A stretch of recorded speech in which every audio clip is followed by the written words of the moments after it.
Hi, Shannon. So this is question 1.7. Whoops, sorry. Let me just get this here. So question 1.7.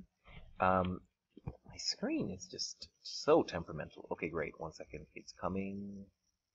Question 1.7 is talking again very much about marginal costing. And we're trying to make decisions, right? So here's the thing. Now, here's the thing, and I'm going to use this example, right, of, I kind of talked about it in 1.6 already. Imagine I sell my portion of chips for £10, and it cost me, when I say it cost me, the variable cost, right, the variable cost, everything I talked about earlier on, direct materials, direct labor, and variable overhead, actual variable cost of making my portion of chips. So that's my revenue. My contribution is £5. When I say contribution, until I've broken even, or if you like, until I finished paying off my rent of £5,000, this £5 is contributing towards paying it off. So the question here is, well, how many portions of chips will I have to sell in order to, if you like, cover this fixed cost? Well, I will have to sell 1,000 portions of chips, right? I will have, because once I've sold 1,000 portions of chips, I will have made, if you like, contribution of £5,000, which will then be used to pay off my fixed cost of £5,000. And so at this point, I would have made no profit, but I definitely would have made no loss at the same time, but at least I would have covered my costs. Now, of course, I wish to sell more than 1,000 units, right? I might say something like, okay, you know what? If I can sell 1,200 units, I've given myself a kind of safety margin of 200, if you like. So my budget is 1,200, but I need 1,000 to break even. So let's go back here. So, I mean, I could have done a formula and said that my fixed cost, sorry, my break even, which is 1,000 units, 1,000 portions, is my fixed cost divided by my selling price, my variable cost, which is 5 over selling price, which was 10, and my variable cost, which was 5. Right? So let's look at the question. Let's look at the question.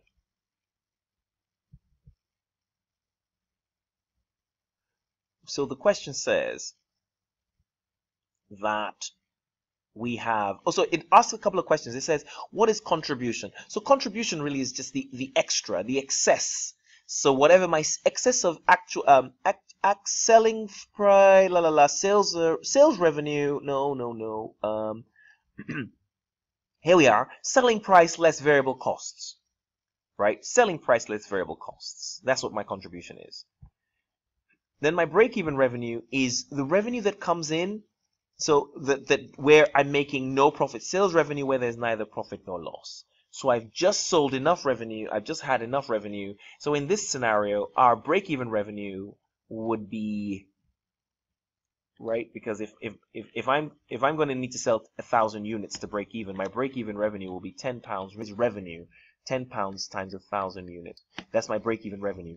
My cost is 5,000, my variable cost, which is because it's 5 times 1,000 units and 5,000. And this 5,000 is used to cover my fixed costs of 5,000, leaving me with a profit of 0. And then I have a margin of safety, and a margin of safety is just how much extra have I been able to bargain for, or if you like, have in reserves.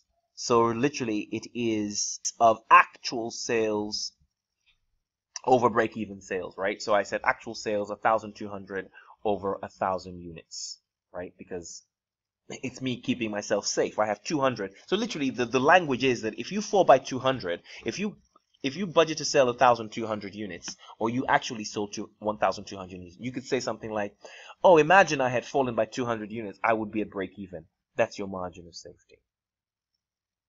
Which leaves us with this gentle issue here of now calculating the break even. So here we have, it tells us that we're selling each for £5.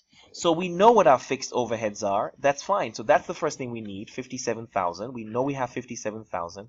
And what we now literally need to find is what the contribution is per item.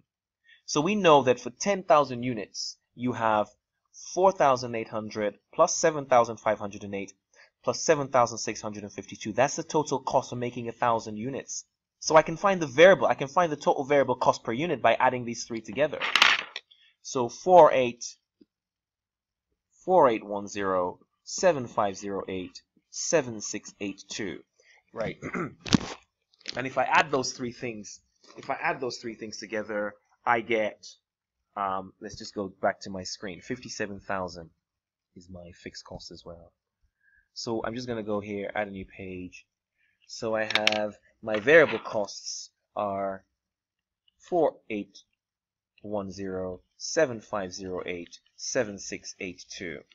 So altogether I have total 4810 plus 7508 plus 7682. And that's the total cost of 20,000 for making 10,000 units. So the variable cost per unit, because for making 10,000 units, it's equal to £2. So that's my variable cost. But my selling price is £5. So my contribution per unit, so basically, that's my selling price per unit. My variable cost is £2, very similar to my cost of chips at 10, my sale at 10, and my variable cost of 5. I'm making a contribution of 3. So for each portion of chips, I have a £3 contribution towards my £57,000 fixed cost. So therefore, if I have £3 contribution towards this 57,000, in order to determine how many I need to sell, to break even, I have to divide 57.3, if you like, right? And that's kind of that's 19,000 units. So 19,000. When I sell 19,000 units, I will cover my fixed costs, right? Because if I do 5 times 19,000, you can minus 2 times 19,000. That's the same thing as 3 times 19,000. And that's £57,000. And when you take away the fixed cost, you arrive at 0. You arrive at 0 in terms of profit. So remember, contribution is not profit. Contribution is what we get before we deal with our fixed costs. Okay, great stuff. I'll stop there and I'll finish the video on the next 2 questions.